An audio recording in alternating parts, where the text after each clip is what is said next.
everything in the years past. But once I figured out my role, I knew what I was there for my freshman year. Obviously, I played in a couple of games, but I didn't get to play that much. And just being able to sit behind guys like Pat Freiermuth, Nick Bowers, and some of the other guys in my room, it's been a long tight end tradition at Penn State. And just to be able to take bits and pieces from that game helped me out and helped develop my career for sure. As a receiver this past year, what clicked to improve your numbers? Yeah, I think it's a tribute to the work that we put in the offseason.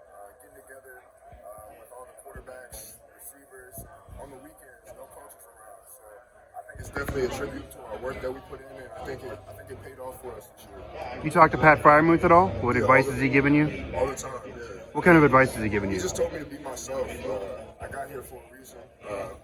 Be myself and keep doing what I do, and don't just look around every once in a while and don't take it for granted.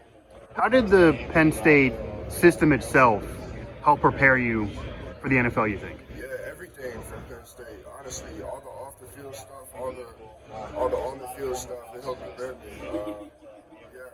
Living by our core values every day, positive attitude, great work ethic, compete in everything you do, and must be willing to sacrifice. That's something big that I took from Penn State, for real. It may seem small to you guys, but it really does mean a lot in my life. And it teaches you a bunch of stuff. It teaches you how to deal with obstacles in your life. So. The team that drafts Parker Washington, what kind of receiver did you get? They're getting a very good receiver, a guy who I think can do it all. Put him in the slot wherever. He can run the ball too. I mean, he's very stout.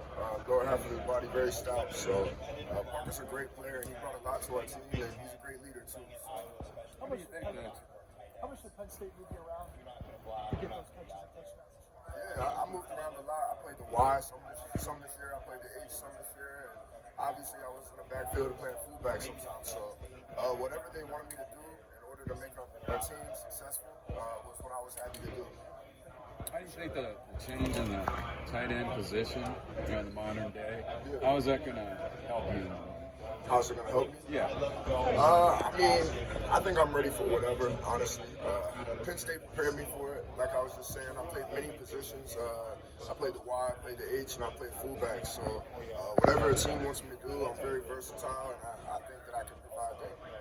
You talked to the Steelers at all? The toughest guy I saw in a game this year, I would have to say Derek Hall from Auburn, the edge player. Very good player. Very physical, and also he has a lot of good speed, quickness, and just his power. Yeah. Who are you most excited to see at Penn State next year?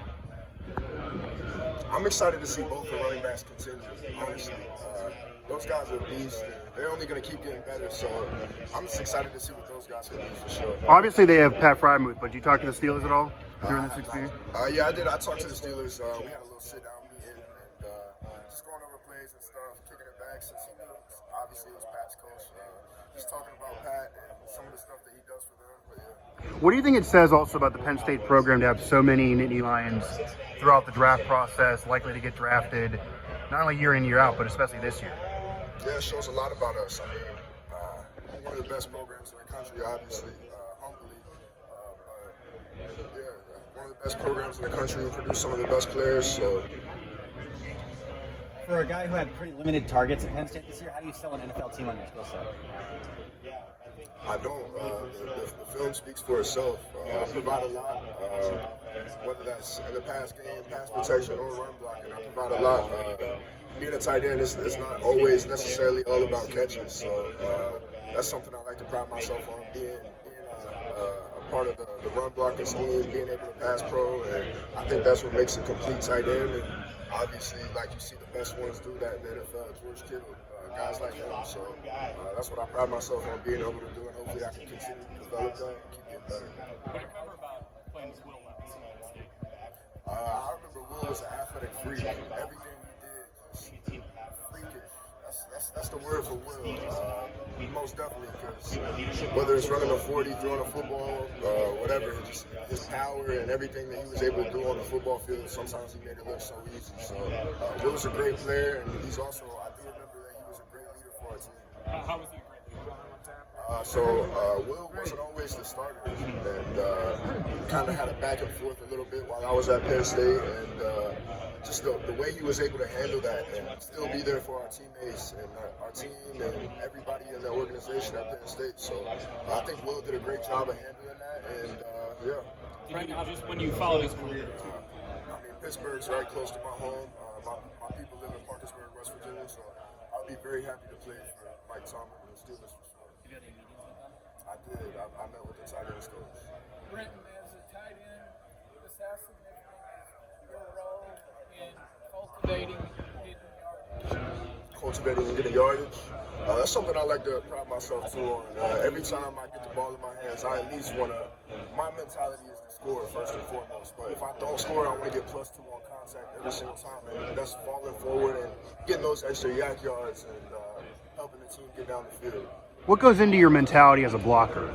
Like, what goes into being a good blocker? Because it's hard to equate, like, obviously, numbers give it to you as a receiver. I mean, first and foremost, I want to do anything to help my team win, help my team be successful. In whatever way the coaches think that they can put me in and I do that, that's what I'm going to do. So that's the first thing. I want to make the team successful whatever way. Second is just my will to win. I like to win in everything I do. I'm a very competitive person, and I think blocking's a part of that. Sometimes you see guys get to talking a little bit, and that's just my will to win. I always want to beat everyone at everything, and I'm just a competitor. Who's the tight end that you model the game after you spent a lot of time watching, either before college or in the NFL? Yeah, definitely George Kittle. I was telling them earlier, just everything he does and everything that he provides for the 49ers is just so impressive to me, and I think that he's a complete tight end in the NFL today. So George Kittle, the way that he run blocks, pass blocks, and is also one of the best receiving tight ends in the game. It's so impressive to me, and I hope to be on his level one day.